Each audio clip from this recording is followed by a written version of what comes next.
What's that? You're not used to hearing my voice start off this beautiful fantasy football brawl recording? Yeah, that's right. Today we're switching a little bit of things up. My name is Joa, and I'm here today with the best crew for the fantasy news, the fantasy football brawl. Guys, you follow the page on Twitter. You run that page, right? We've been getting some traction lately. We're up at close to 675 followers, right? And we've been gaining that steadily for a long time.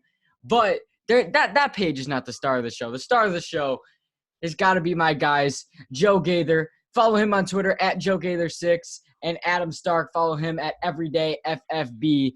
And man, all I gotta say is today we're talking about running backs and dynasty running backs because we took a break for a couple weeks. Quarantine is hitting us pretty hard. I'm not sure how you guys feel about it. Oh, that's a little scary, dude. You've been going to work too. You've been producing some show. Oh my. Oh, you know, um, if you get coronavirus and have a consistent cough, I don't think that you'll be able to record because, sick and huge cough. But that's not the point. How you guys doing? Do you guys like running backs? I mean, like, Running backs are the best. I think it's one of the most fun positions to judge. I think it's rather not the easiest, but not the hardest. I think it's right in the middle. I think it's you could look at running backs. You could kind of get a general idea off of who you're getting pretty closely based off of just their combine results, what they've done in the past. So it's pretty easy, not easy, I should say, but easier than to gauge a running back to a running back comp than a wide receiver to a wide receiver comp, I guess. So I'm excited for this, but yeah, man, coronavirus has been weird. I'm just staying quarantined like all you guys. I hope everyone else is just staying safe and practicing their social distancing. So yeah, let's talk some running backs. How are you doing today, Joe? I'm doing awesome. I'm happy to be here, but good to be back in the saddle, trying to get a little fantasy football talk. I love running backs. Running backs are my favorite position in fantasy football because they're so valuable. Everybody can get a good top 15 quarterback and swap them out and stream some quarterbacks. And, you can hit on a wide receiver here and there. You don't have to have a legit wide receiver one because there's so many on every team. But for running backs, there's only one Zeke Elliott.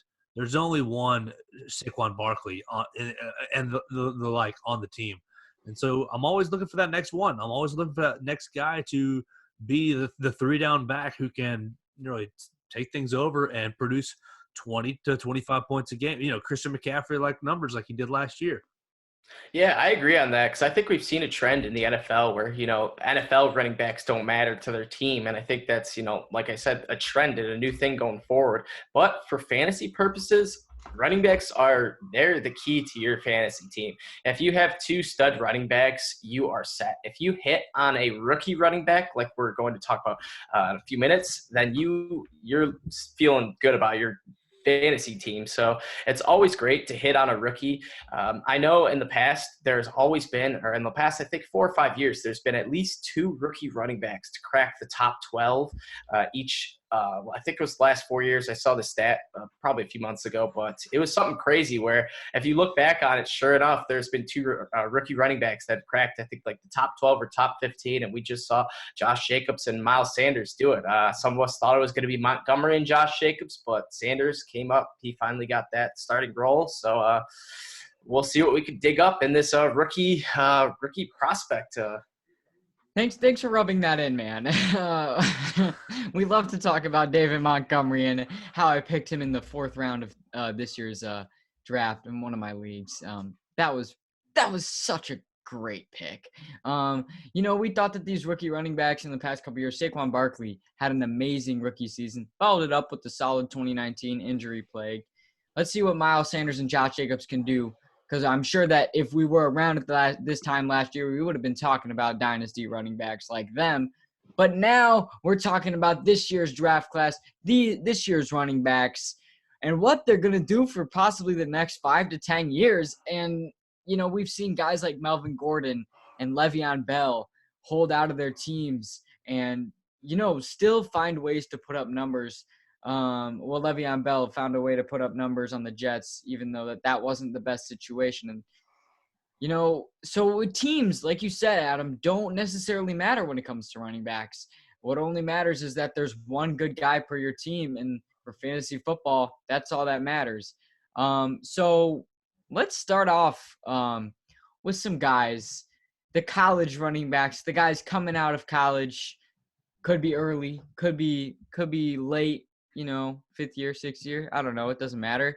So let's start with Cam Akers from Florida State. He participated in the combine. He ran a 4.47 40-yard dash, and he had 20 reps on the bench press. What do you guys think about Cam Akers? I know he's been getting a little bit hyped up lately. You guys liking Cam Akers from Florida State? I like Cam Akers because I like the value that he's going to present in the draft. He's not going to be one of those first three guys. I mean, I don't expect him to be one of the first three guys drafted, but he really comps very similar to those other Florida State running backs in the NFL, that Devontae Freeman, that Dalvin Cook type running back. Runs his own read pretty well and has pretty good feet. And what did he went 1,100 yards this past year, 14 touchdowns. Like he's a good player. So some team's going to get a good little running back in the 3rd to 5th round probably out of him. So I like him. You can get him probably late, or even he might end up undrafted in your league this coming up year, and if it's a redraft league, and he could present some pretty good value on the waiver wire. Yeah, one thing also about Cam Akers, like you mentioned, his value. I think he'll be great value, because another thing to note is about Cam Akers is coming in his freshman year, he stood out. He was phenomenal. And then his sophomore year, we saw Jimbo Fisher leave as head coach. So we saw Florida State kind of get thrown under the bus, the national spotlight. So the spotlight wasn't on Cam Akers at all, really. I mean, he did have some big games where, they played Florida where they were nationally televised, but he kind of was pushed under the rug a bit. And had he been on, like the LSU, we saw Clyde Edwards-Helaire, take off. He came out of nowhere. So I think had he been on a more televised, more, successful program, I think Cam Akers would be talked about in this 2nd round, early 3rd round. But right now, The Draft Network has him going in the 3rd round to the Chiefs, which I think is an ideal landing spot for just about everyone, especially us fantasy owners. I think if the Chiefs got a running back in the 3rd round, it would put some pressure on Damian Williams. They elected to bring Damian Williams back. He had a solid playoff run, was nearly a Super Bowl MVP. Should have been Super Bowl MVP. I kind of agree, but Mahomes is Mahomes, so they had to give it to him. But Akers, yeah, I think if he lands on that Chiefs team, I think he's going to steal that job away from Damian Williams. Not right off the bat, but I think it will eventually happen. Joe, what's your mock team that you think he'll go to? Oh gosh.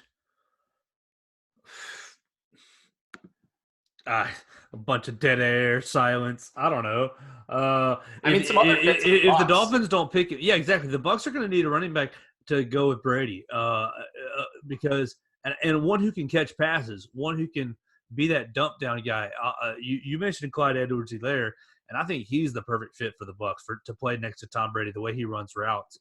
For Cam Akers, you've got the Dolphins if they don't take Swift in the 1st round as needing a running back. Yeah, there's every team needs another good running back, because you can never have too many. People get hurt all the time. Surprise, surprise! It might be the Houston Texans as they stock up on their running backs. Like, I mean, if the Texans took a rookie running back, that would idiots. Oh my goodness, with the lack of picks they have, I mean, idiots. That'd be surprising. But yeah, honestly, I'm just saying because they're so stupid. Yeah, that's actually, honestly, I would not be surprised that, honestly, yep, with Bill O'Brien. O'Brien be like, let's bring in some competition for David Johnson. He literally would. It would make some great content. Oh, yeah, we'd have a feast over that one. I'm sure that the Brawl affiliates for those teams would be. Go to the Chargers. I think that'd be an interesting fit, playing with Austin Eckler. I think that'd be an interesting fit. Hey, what about my boy, the King, Justin Jackson himself? Went to Northwestern, grew up watching him. Was there on Saturdays, but Yeah, I mean, like there are some teams who need running backs out there. I'd say the Bucks are one of them, like you guys were mentioning. Maybe the Dolphins. Um, but from Tom Brady's former team in that general area, let's move up the coast to Boston College's AJ Dillon. He did also participate in the combine. He ran a 4.53, and he had 23 reps on the bench press. What do you guys think about this guy from Boston College? Yeah, AJ Dillon, another guy who's kind of under the radar. He played for Boston College, another program that wasn't having huge success, but they were in the ACC, so they had a solid conference, solid teams they played. So Dillon was playing against solid competition. I think he's more of a fourth, fifth, even sixth round type guy. I think he's in the second to third tier type talent wise. I think we got, the Clyde Edwards-Helaire, DeAndre Swift, Jordan Taylor, Dobbins are in that first tier. Second tier would be like the Zach Moss. I'm blanking out. But anyways, I have him, AJ Dillon, in about the third tier. I think he could be a value running back, or he could bust out real quick. It's just all about opportunity with him. If a team doesn't give him any opportunity, or if he goes to just play, handcuff behind like Zeke or behind, a solid running back like Joe Mixon or someone who's young who clearly has the role locked down. And I don't see AJ Dillon having a huge role, but if he gets drafted to someone who needs a running back, like if the Bucks took a flyer on him in the 5th round and that was their only running back they drafted, I would be all over AJ Dillon. So I think landing spot depends the most on his value right now, but let's hear your thoughts, Joe. I agree with you about the landing spot. It makes all the difference in the world of how valuable they are. To me, AJ Dillon reminds me a lot of the Kentucky running back last year, Benny Snell, Yeah. career leading rusher for Kentucky, and AJ Dillon, didn't he lead the country in rushing 2 years ago? Rushing yards out of Boston College. He's just a tough runner. He's a hard up the middle runner. He's not going to blow you away with speed. He's not going to blow you away with his move. 4.53. Yeah, he just is what he is. But he's big. He's tough. He runs hard. I think your landing spot makes all the difference in the world. If he lands in a spot with a bunch of running backs, then you're never going to hear from him again. But if he lands in a spot where he's the 1 or the 2, or the 2B, somewhere where somebody might get hurt, honestly, and he's going to get a lot of reps. Like say a Seattle, if Chris Carson goes down. I don't even know if they're. Rashad Penny's got injuries, so I could see it. Seattle's obsessed with running backs, man. Yeah, and so I don't think his talent is. They like those late rounders too. Overly that special, but I can see him contributing, but not to where you're drafting him in a redraft league, and really going to be borderline to get him in a dynasty league. Benny Snell this past year for the Steelers only played like a handful of snaps towards the end of the year, and they were having all kinds of running back problems. Yeah, I mean, like, I could see – I mean, like, if I just had to think of something, like, if he went to a place like maybe Carolina where they have Christian McCaffrey, but Christian McCaffrey is their, like, one running back. But he's such a tank that I don't see A.J. Dillon ever touching the field if he went there or to Dallas. Like, a team doesn't have to have so many running backs for a player to be rendered useless. They just have to have one good one or a lot of decent ones. Yeah, they just have the right one. We saw what Christian McCaffrey did last year. Man barely left the field and was absolutely unstoppable, both on the field and on the fantasy website. So it just really, like you guys were saying, it really depends on the website. I don't know. Like, this guy reminds me. Yeah, you were right. It reminds me a lot of Benny Snell. Injuries are a huge thing. It seems. Injuries are a huge thing now. It seems like to the point where teams are being more cautious with the way that they treat their running backs because they want to keep them for longer, and they want to keep them fresher because of all the concussion problems that a ton of running backs have. So yeah, I mean. I guess it's time to move on to Adam's favorite running back on the list, a guy playing for the Ohio State University. J.K. Dobbins did not run the 40-yard dash, but rep 23 on the bench press. And guess what, Adam? He absolutely annihilated Michigan's defense, and it wasn't even fair. It was just a nasty all-around performance. I'm sure that you have some interesting thoughts on his success against your team. Yeah, I mean, honestly, Dobbins, he's a freak talent. I hated him when he was playing against Michigan when he was in his college days, but all that gets taken out once he hits the NFL. So I forget about his how much he tore apart Michigan, how much he tore apart my heart. But with that being said, I'll tell you about what I saw in Dobbins. I saw him live 2 times, and he just throttled Michigan. He looked so much better, so much more poised, and like he realized he was the top dog each and every game. I remember a play against Michigan. Michigan came down the field, scored the opening touchdown, looked phenomenal, and then they handed the ball off to Dobbins on the Ohio State's very first drive. He runs up the middle, fumbles the ball, and I kid you not, the ball bounced perfectly off the ground and back into his arms, in which he ran for another 60 yards down to the 10-yard line. And it's just little things like that where it means that was just complete luck, but it's just like, man, that guy gets breaks, you know? And there's just players out there who just, they get the lucky breaks, and they have that confidence of like, I'm not going to panic. I'm just going to scoop this up, and nothing happened, and I'm going to keep running. And I think that's the type of player J.K. Dobbins is. He stepped up his game each year. His second year, he did his yards per carry dropped a bit, but the following year, he ramped it up a lot. He was averaging up to 7.2 yards per carry his rookie year, and then his final year, his junior year, he averaged 6.7 yards per carry. 2,000 yards, 300 attempts. This guy's a workhorse, and I think most teams don't think of him as a workhorse. I think they think of him as a catching back, I hate to compare him to him, but like a J.D. McKissick or Chris Thompson type back. But he's a lot better than that. I think he can carry the role. I think he could be a 3-down back. I think he could be someone similar to not Christian McCaffrey, but a guy in which he could do all the steps. He could catch, he can run, he could take the goal line, he can do everything. So I think Dobbins, he's going to be a phenomenal player in the NFL. I think a lot of it, like I always say, depends on their landing spots. If he goes to the Chiefs, that's just going to send him out the roof with his value. I think Mahomes and Tyreek Hill and that whole offense, Mecole Hardman, would be perfect for him. But we've seen him go in the later mid-second round. I believe he was mocked to the Dolphins. The Dolphins, I know, are really in love with him. They came out and said they like Dobbins, but it's going to be interesting with this whole coronavirus thing going on where teams can't meet with players. I think that's going to be a factor as well. So I'll quit rambling. Let me hear some of what you got to say, Joe.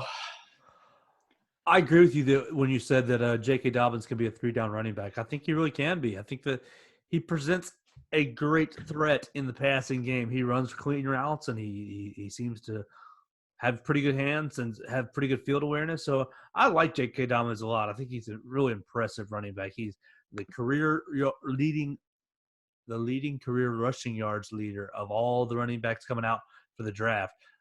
So he's put in the work over time, not just 1 year. He's put in the work over time. And yeah, not every defense in the Big Ten is amazing, but you're still playing good teams every week. Every week you're playing good teams. And J.K. Dobbins is that type. I think you were talking about the breaks that he gets. He just plays with a confidence that you can see. It pops off the screen that, man, this kid believes in himself. He doesn't let himself get put down. He doesn't fold when times are tough. You know, he's the kind of guy who you want on your football team. Now, from a fantasy standpoint, I'd look to get him. I would look to get him for sure. He's in that top 3 class: the Swift, the Taylor, and Dobbins. I'd look to get him depending on how that 3rd, 4th, 5th round breaks in your fantasy draft. And if you're playing Dynasty, and you know you come through halfway through the 1st round, I'd scoop him. I'd scoop him up right now. Because I mean, if you're drafting just rookies, you say I'd scoop him up pretty early. I think but partly I'm in love with running backs, but I like Dobbins a lot. I like the way he plays. He's tough in the trenches, but he also knows how to break away. I like J.K. Dobbins, Joe. Keep it rolling. Or unless you want to add. I mean, like, I was just gonna say, like, a lot of the things that you guys are saying, and from what I've seen, he reminds me of a more polished route runner, Zeke type player. But I don't think that he has the degree of running ability that Zeke has. But I think that that is somewhat made up for in the fact that he has more field awareness, especially in the passing game. So I mean, like, that's pretty much all I have to add on that. I think that he will go late first round at the earliest, maybe top 25 at the like absolute earliest. But I'm expecting mid second to early second for him. And now let's get to the guy who played with Joe Burrow last year, the man from LSU, Clyde Edwards-Helaire. He ran a 4.6, which actually surprised me, and he had a 15 on the bench press, which is relatively low. What are you guys thinking? Man, I love this guy. I loved him ever since I started betting on LSU. He was just coming through for me. He was balling out for me. And the thing I love the most about this guy is he started his career as he wasn't even a running back. I think he came in as a backup quarterback, or as a third string, fourth string quarterback, and his like backup position was running back. But he didn't play at all his first year. He had 9 attempts his first year. His second year, he only had 146 attempts, so he was kind of playing backup running back. Then his third year, he got the role due to some injuries, and he absolutely just took off. 215 carries, 1,414 yards, and 16 touchdowns. He was phenomenal, and I think the best part about this is he has not all the tread on his tires like these big guys do, like J.K. Dobbins, Jordan Taylor, or Jonathan Taylor especially. These guys who, have had 300 carry seasons, 250-plus carry seasons consistently. Clyde Edwards-Helaire has had one 215 carry season, and he has shown that he could be a great talent. And also, I think he's a guy who can get coached up as well. I think NFL coaching, NFL the coaches, the equipment, the workout material, I think that can up his game, take him to the absolute next level. He ends up on, like the Bucs, the Chiefs.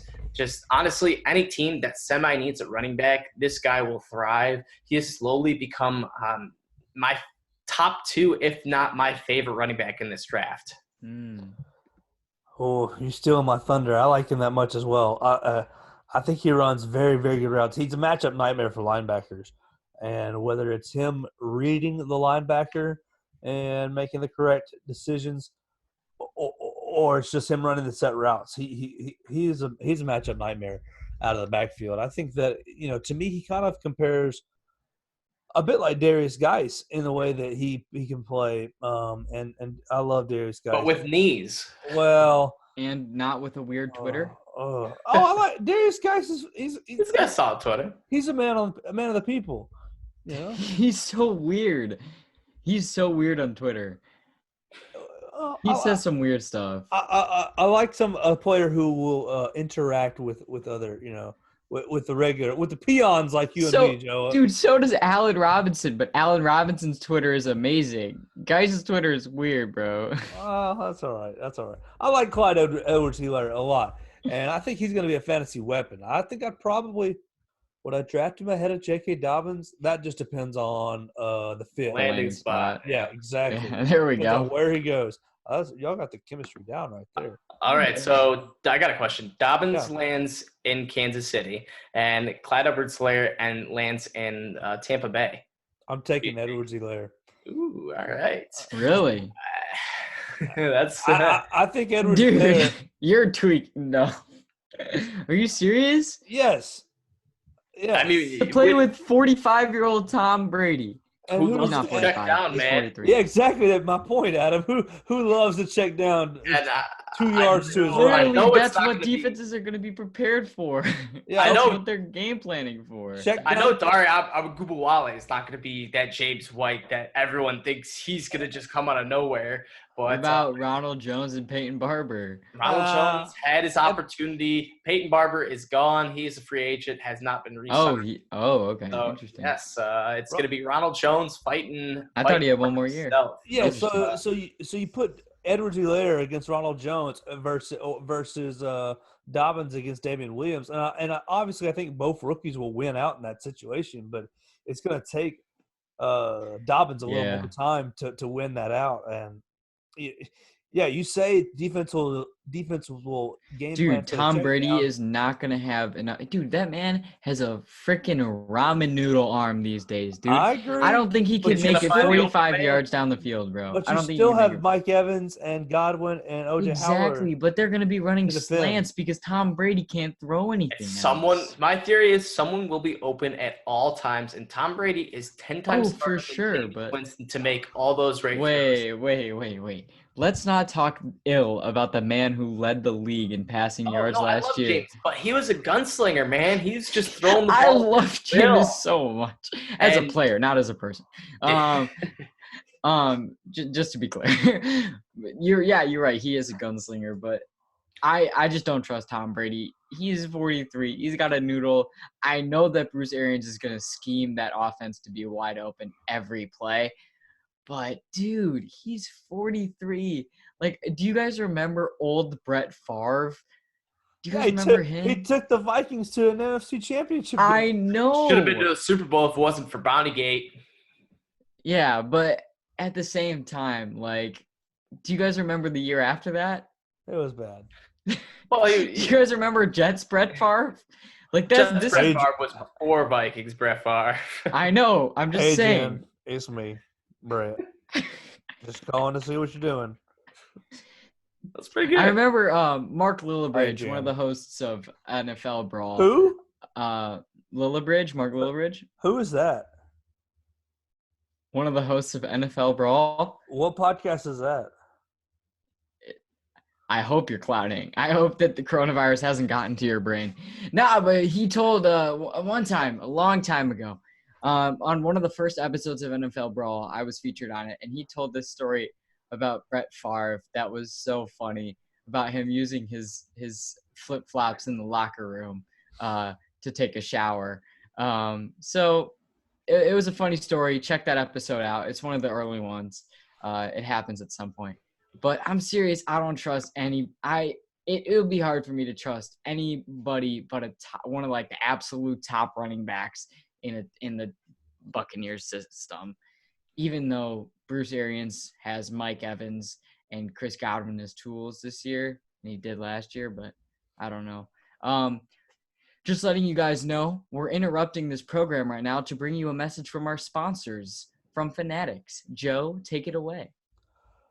Fanatics is the best place to get your fantasy, get your sports gear. And actually, Fanatics weren't they halting production for a short moment to create the medical mask to fight COVID-19? So give them a favor and buy their gear, buy your hats, your shirts. You know, they just put out some NFL draft hats, and those look sick to me. So mother and father, buy me a NFL draft hat off of Fanatics, www.thebearsbrawl.com/Fanatics, and you can support the great cause of Fanatics creating those medical masks to fight COVID-19. Once again, that's www.thebearsbrawl.com/Fanatics. Thank you, Fanatics. We really appreciate everything you guys are doing right now, and we really appreciate you guys for sponsoring this podcast and all the other podcasts of the Brawl Network. Check the Brawl Network out at www.thebrawlnetwork.com. I guess it's time to move forward to a guy who lives in the Mormon state of Utah, who went to college in the Mormon state of Utah. Zach Moss from Utah, like I said, ran a 4.65 40-yard dash, had 19 bench press reps. How are we feeling about this guy? He's gained a ton of hype in the last 2-3 weeks. And before that, he was also getting traction. But I don't know what's going on lately, but people seem to be fiending over Zach Moss these days. Lots of Twitter posts about his highlights from Utah. I mean, yeah, like you said, he has been gaining crazy amount of traction. I really don't understand all the hype about this guy. I mean, I haven't watched a whole lot of tape on him. I've seen a couple of games that he played in, but I've seen people grade him as high as their number one overall running back. Yes, number one overall over Jonathan Taylor, over DeAndre Swift, Clyde Edwards-Helaire, all these guys. And these are some, I think JJ Zachariason, don't quote me on this, but I believe he had Zach Moss very, very high. I know some of the girls from the Ball Blast Network had Zach Moss very, very high. But this dude, he is honestly probably has the hype train right behind him right now. He is the hype train. I don't know if he's going to be the real deal. I've seen him mocked and projected to a few different teams. I think he's right at the top of that second tier. I mentioned that earlier. I think he's not quite in that first tier with Swift, Taylor, and Edwards-Helaire, but with all this positive stuff I've been hearing about Zach Moss, I think he could get there. You know, he's proven that he can hang with the big boys. He's shown that he can put up the rushing yards. He can be a 3-down back. But the big question will be if he has, you know, the wear and tear in his tires, or if he breaks down quick. I think he can get the job done, though, given if he's put in the right spot with the right opportunity. I think a team's just going to want to believe in him for him to be able to get a good fantasy performance out of him. Some of my words there. But Zach Moss, I think, yeah, depends on the landing spot. I'll let you have at it, Joe. Well, honestly, I got to be, keep it transparent for our listeners. I don't know much about Zach Moss. I know that I do know that his hype train has been leaving the station, so you better get on or get off. But I'm going to have to – yeah, exactly. I'm going to have to be off for right now because I'm not sure I know much – now, that's just a lack of research. That's just living in the Southeast and – sorry, I don't watch much Utah football. Now, no Pac-12 around there.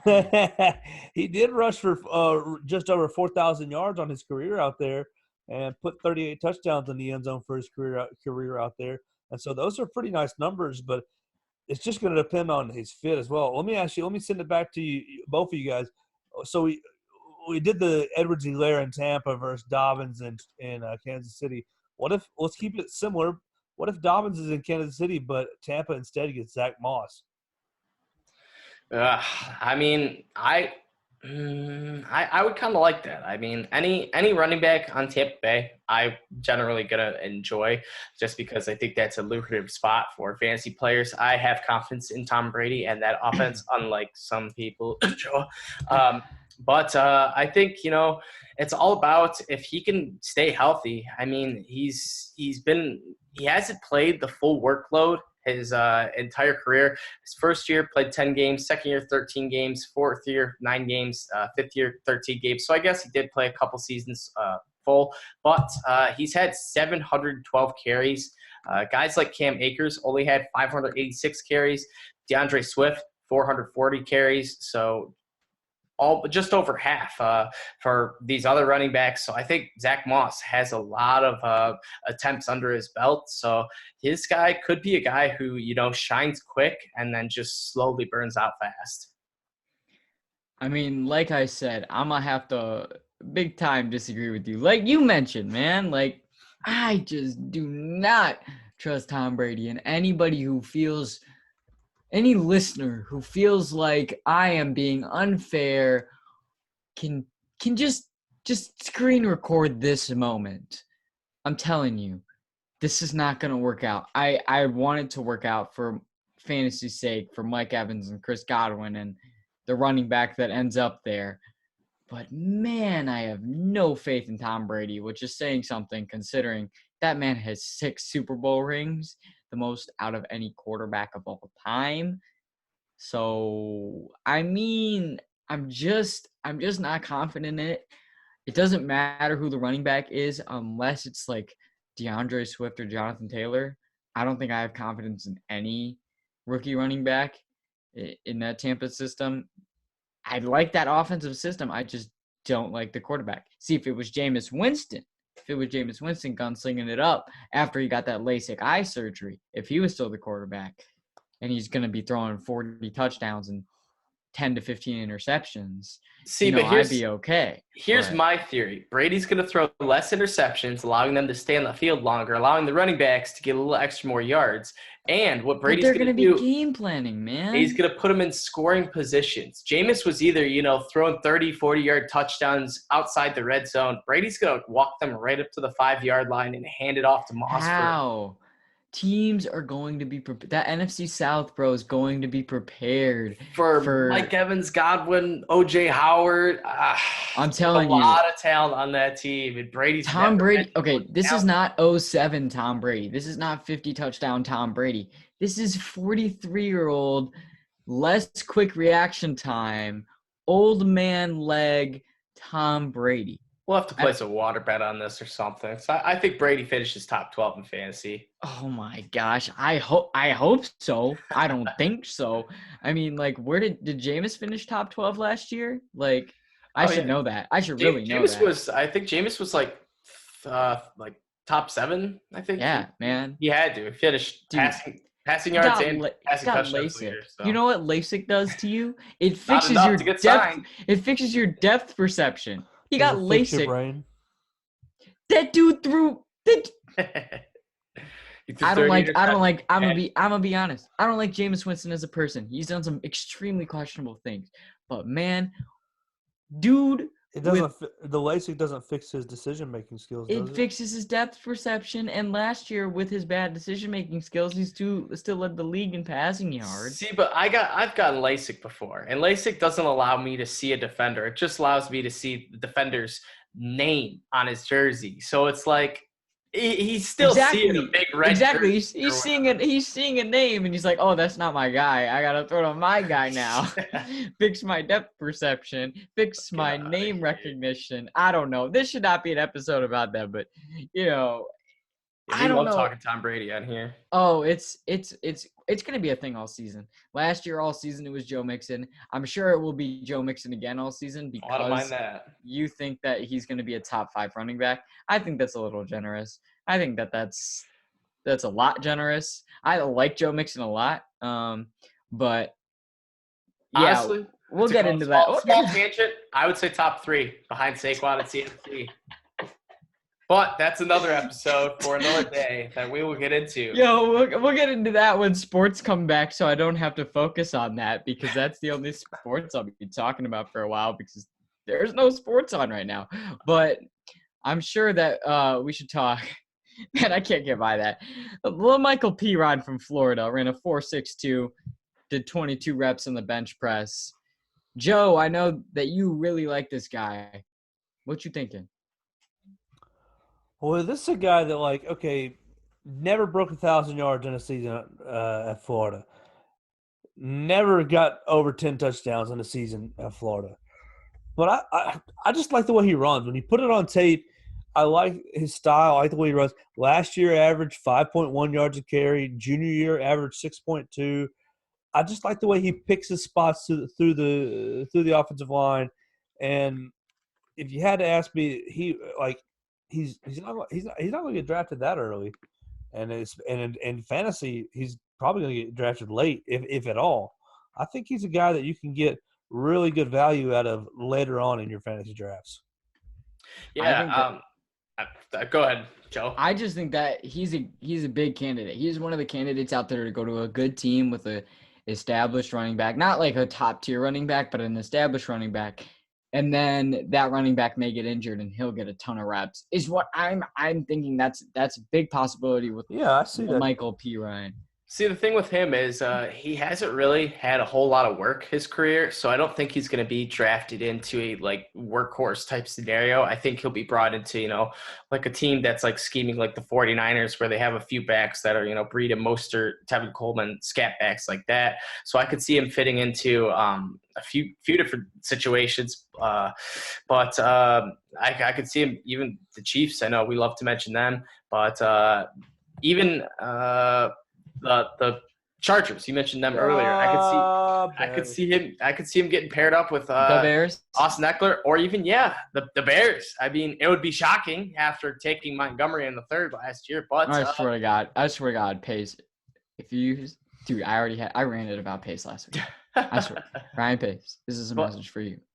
If you pick a running back that's not Jonathan Taylor or DeAndre Swift, I will personally fire you. I don't have that power, but I will get that power, and I will fire you. I mean, hey, I'm just happy the Lions don't have a GM Ryan Pace, so I agree with you there. I like some Ryan Pace moves. I'm not gonna lie. I love the Allen Robinson move. Like, that's probably one of my favorite moves.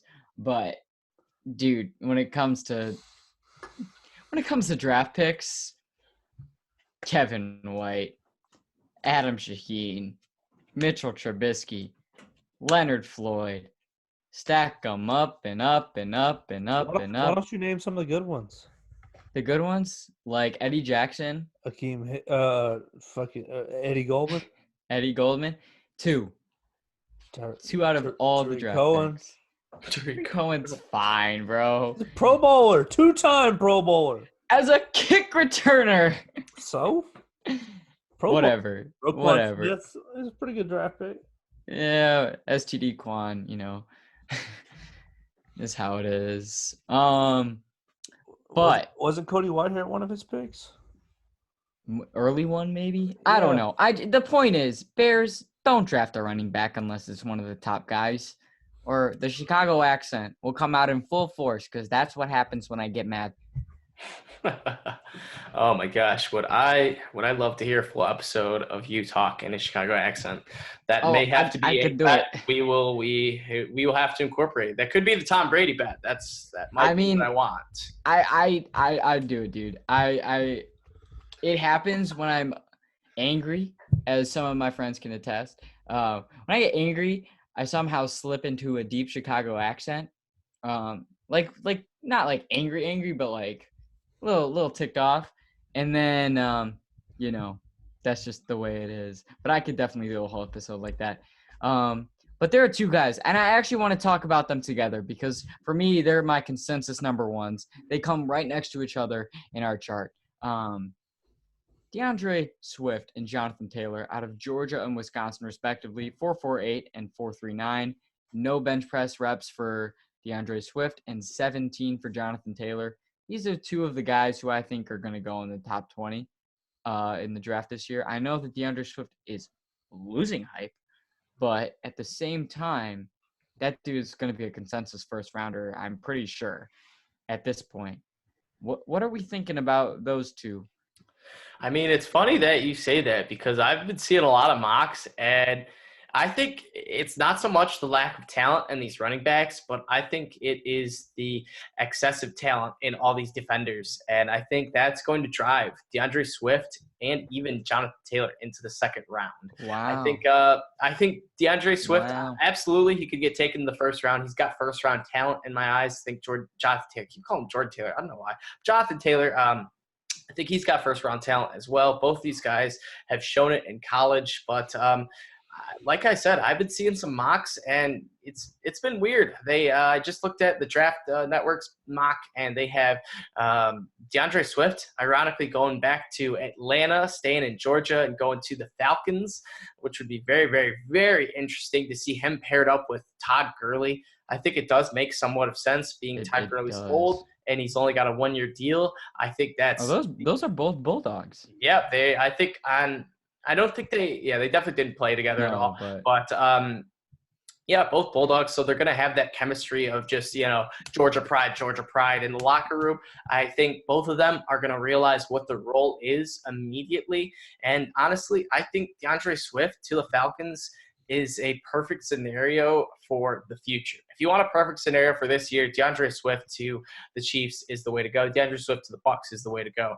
Perhaps even the Dolphins, but in which he'd get all the work there with, just battling out Jordan Howard. Despite the Dolphins being bad, I think Swift they're not going to be bad for very long. That's very true. Yeah, the Dolphins have gone full rebuild, and I think that's gone over a lot of people's heads. In which, when they do take a running back, I'm pretty confident they're going to take one. They have 3 firsts, bro. Yeah, they got to. So if they do take Jonathan Taylor, John Trey Swift, J.K. Dobbins, I wouldn't write these guys off real quick, or no, right away, I should say, as if, oh, they're going to Miami, their career's over, because No.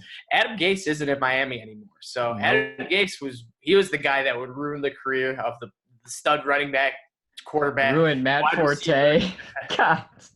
Honestly, yeah. And so I think it would be interesting to see a young running back go to a team in rebuild mode. And I think Jordan Howard, he's old. He isn't going to be the guy for multiple years. He's maybe going to be the guy for the first 8 games. But I think a landing position, if Swift ended up in Miami, I wouldn't X him off completely for this first year. I got to be honest. I'm not near as high on these two guys as the general public is, and I can't really pinpoint why. I don't know that Swift runs between the tackles very well. I know he catches the ball well, and I know he's got pretty good speed. I'm nervous with Jonathan Taylor's usage. He put the whole state of Wisconsin He on, really on his did. back and ran and carried them to wherever they went. I'm just not. I don't know. I'm just not a huge fan of those two. I like Piron and I like Edwards-Helaire and I like J.K. Dobbins much better. Interesting. I mean, like for me, if either of these guys are available in the second round, I know I've spouted a lot of Bears hype today, and Tom Brady hatred. So if either of these guys are available in the second round when the Bears are on the clock, and they're not picked, I will honestly be disappointed because it never hurts to find a difference maker like a guy like Jonathan Taylor is. You were right. We did see it. He did put the entire state of Wisconsin on his back. Along with Wisconsin's defense, that's basically their team. Jonathan Taylor, the offensive line, and Wisconsin's defense. They had no receivers. They had no quarterback. They had nothing else. That's what I mean. Like you're right, and he does have a lot of usage. He never really got like I'm not actually 100% sure, but he never really got too hurt. Am I correct? I do not. Jonathan Taylor? Yeah. Yeah, no, he played 14 games, 13 games, 14 games, in which he had 300 attempts each year. I mean, his first year he had 299, but you get the point. I mean, that's a lot of attempts, but at the same time, for a couple of years, Jonathan Taylor, and for Dynasty, that's pretty much all that matters because, especially for running backs, you only last a couple of years in your early prime. So maybe 3-4 years, Jonathan Taylor could be a really stud running back. I mean, like Le'Veon Bell sat out a season, but before that, up until that point, he was really, really good. And then he sat out. He's still relatively young. He's not like old for a running back, but I'm feeling kind of a similar vibe. That's my comparison right there. I think that he's a lot like Le'Veon Bell, and I think that that should help him go to a place that will either win games or give him the opportunity to score a ton of fantasy points. Yeah, agreed. I think he needs to be put in the right position to succeed, because if he's put into the wrong position or drafted by the wrong team, I think he could absolutely be a bust. This Jonathan Taylor, I'm very, very confident he won't be a bust just because what we've seen and just what he's done in Wisconsin. So I think he is a type of guy to, rally around him, bring up the confidence of the team, make sure everyone's staying up and up on their game. So between him and Swift, though, I do like Taylor a little more. I watched him play quite a few times in the Big Ten against Michigan State, Michigan especially, and he looked phenomenal. He would just constantly give Michigan problems. We could not stop him. he's a very, very hard runner, a good runner, and it's just about a matter of how long his legs can last, because this guy has had a lot of attempts, like I said, 926 in just 3 years at Wisconsin. Yeah, that is truly a lot. So, guys, before we go, let's do a little bit of a recap. Let's come back to what we were talking about earlier. Joe, give me your top 3 running backs in this class for fantasy purposes, or just normal top 3. I think fantasy kind of depends on the circumstance, on where they end up landing. Truth. But I'm going to go J.K. Dobbins, number 1. Interesting. I like Clyde Edwards-Helaire, number 2. You gonna put a big boy at number 3, or are you gonna go with your boy? No, I think I'd go Swift and Taylor, and then probably P. Ryan as a 5th. Interesting. Ooh, Swift, Taylor, then P. Ryan. Interesting. Yeah, I feel comfortable with that. Now, I want to hear Adam. What is your top 3? My top 3 is going to go a little different. I have Taylor at my number 1. I think I just like him just a little bit more, just based off of raw talent. Obviously, landing spot could change everything. But on number 2, I have Clyde Edwards-Helaire locked in. He has really shown me that he could be a very, very good running back. I've slowly started to buy into the hype. A lot of my friends and other fantasy football experts, so to speak, have talked him up, shown me why this guy is going to be elite, and I hopefully I could get a couple shares of him before his stock gets way, way, way out of hand. But my top 3 running back to wrap things up would be DeAndre Swift. I think I'm leaving J.K. Dobbins, your number 1, Joe, out of my top 3. So I think not that Dobbins can be that number 1. I'm just a little bit more confident in guys like Jonathan Taylor, DeAndre Swift, and Clyde Edwards-Helaire. For the listeners out there, just in case you were wondering, my top 3, I'm going to go through it quickly, but my top 3 is Jonathan Taylor, DeAndre Swift, and then finally J.K. Dobbins. I think that's a pretty solid list. I think that's probably the most mainstream list out of all of us. But I think that's just how it is. But there are 2 more things I want to talk about for each of you before we sign out for the night, before we log off of Zoom. And that is, Adam, give me your most underrated running back. One guy who's a little bit under the radar, who I like, who I got a chance to see actually live, is Benjamin. And I was pleased to watch him live because he wasn't tearing up my Michigan Wolverines. He was tearing up the Michigan State Spartans. And this was early on in the season this year, or last year, I should say, when Michigan State, the first few games, they had a phenomenal run defense. I think they played, I forget who their first team they played, but they held them to like negative 24 yards. It was like incredible to hold a team to negative rushing yards, but they did it. It wasn't any, spectacular, Big Ten or crazy good team, but still a college football team that they held to negative yardage. And, Benjamin came in a couple weeks later and absolutely tore Michigan State up. He was just phenomenal. I think he had the only touchdown in that game, and he looked great. He played Michigan State the year prior to, and he looked phenomenal that year too as well. He's a solid pass catching back. He's kind of a guy who's not going to get thrown into this one role overall, but I think he can take over a role, especially if he's drafted behind someone and an injury occurs. But like I said, Benjamin, he's kind of like a scat back type player. So I'm just pulling up the stats right here. Yeah, he had 11 carries, 88 yards for the Arizona State, and he had the touchdown. So solid game. I think he could be great, especially he's going to be a later round draft pick.